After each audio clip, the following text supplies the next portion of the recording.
Berrybrow Station opened 1989, 2¼ miles from Huddersfield.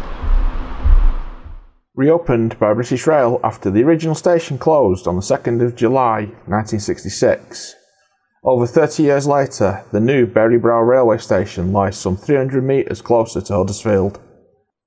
It provides an hourly service to the Huddersfield suburban villages of Taylor Hill, Armitage Bridge, Newsome and Berrybrow, connecting them to Sheffield on the Penistone line. The station is unstaffed and has a basic shelter on a single platform. Step-free access is via a steep ramp from the main road above. Passenger numbers have been steadily dropping, but annual passenger usage is still above 26,000.